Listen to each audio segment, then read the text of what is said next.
लोकांची परिस्थिती चांगलीच होती असं नाही. अशा अवस्थेत फार कष्ट घेत त्यांनी शिक्षण घेतलं आणि आपल्या ह्या TDC बँकेमध्ये काम करता करता आपण सगळ्यांचा त्यांच्याकडे परिचय आहे आणि त्यांना जवळ तुम्ही सगळे पाहतात. पण आम्ही नातेवाईक म्हणून त्यांचा जो जिव्हाळ्याचा संबंध आला, अतिशय वरून तसे कडक तसे आतूनही तेवढेच कोमल असणारे आमचे भाऊजी, अतिशय प्रेमपूर्वक नात्याकोत्याशी संबंध ठेवणारे, या कुटुंबासाठी त्यांची मुलं उच्च शिक्षित आहेत. चकुली आहे, आमच्या बिट्टू आहे, त्यांचा पुतण्या ॲडव्होकेट सुधाकर जाधव वकील झाला आहे आणि सगळंच कुटुंब शिकावं म्हणून भाऊजींनी जे काही योगदान दिलंय ते अत्यंत वाखाणण्याजोगं आहे. या कुटुंबासाठी ते राबले. आपल्याला कल्पना आहे की आपण तुम्ही सगळेच कर्मचारी आपल्या ह्या सगळ्या या बँकेमध्ये सेवा देताना किती कष्ट भोगावे लागले असतील, प्रामाणिकपणाने किती काम करावं लागलं असेल. मला 2005चा तो पावसाचा काळ आठवतो.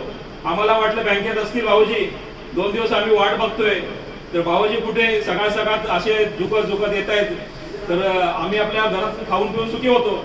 आम्हाला वाटलं भाऊजी बँकेमध्ये खाऊन पिऊन तिकडे सुखी असतील आणि तो सगळा पावसाचा काळ आणि पाणी किती भरलं होतं सगळ्यांना त्याची जाणीव आहे.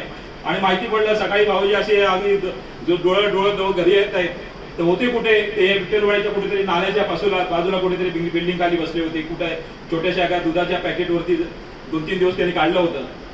फार म्हणजे आमचे नारायण सुर्वे म्हणतात, कामगार आहे मी तळपती तलवार आहे. त्याप्रमाणे त्यावेळेला भाऊजी भिवंडी शाखेमध्ये कॅशर कामाला होते. तर नारायण सुर्वे म्हणतात, कामगार आहे मी तळपती तलवार आहे. या कामगारांना अगदी तळपत्या तलवारीसारखं कसं आपलं जीवन खर्ची करावं लागतं त्याचं एक मूर्तीवरचं उदाहरण म्हणजे तुम्ही सगळेच आहात. त्याप्रमाणे मी भाऊजींना जवळून पाहिलंय. वामनदादा कर्डक, आमचे वामनदादा कर्डक म्हणतात, आम्ही तुफानातले देवे, आम्ही वादळ वागा नाव आम्हाला शिवे.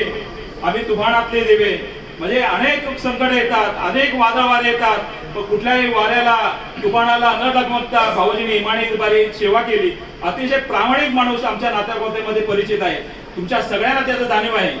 मला कधी कधी असं वाटतं, तुम्हाला माहितीसाठी सांगतो खाजगीरित्या, मला छोटंसं एखादं बँकेचं पर्सनल लोन पाहिजे होतं, पण ते कायद्यात बसत नाही. मी अनेक एजंटांना म्हणजे तुमच्या फायनान्स एजंटांना विचारतो मला असं लोन करायचं आहे, पण माझे सख्खे भाऊजी असताना कधीच माझं धारिष्ट झालं नाही भाऊजी मला 2-4 लाखाचं कर्ज करून द्या म्हणून. कारण मला माहिती आहे भाऊजी बेकायदेशीर काही लोन करून देणार नाही. एवढी इमानदारी तुमच्याकडे जशी आहे तशी आमच्या नात्यागोत्यात देखील त्यांचा प्रचार आहे. एकदाही कधी भाऊजींना बोललो नाही भाऊजी मला 2-4 लाखाचं एखादं पर्सनल लोन करून द्या. कारण मला माहिती आहे भाऊजी घरातला माणूस असला तरी इमानदारी वागल्याशिवाय त्यांचं म्हणजे आयुष्य असंच गेलं आणि सगळ्यांशी प्रामाणिकपणाने अगदी त्याने सगळं जीवन व्यतीत केलं. आमचे वामनदादा कर्डक कवी म्हणतात की उद्धारले कोटी पुढे भीमा तुझ्या जन्मामुळे. हे बाबासाहेबांच्या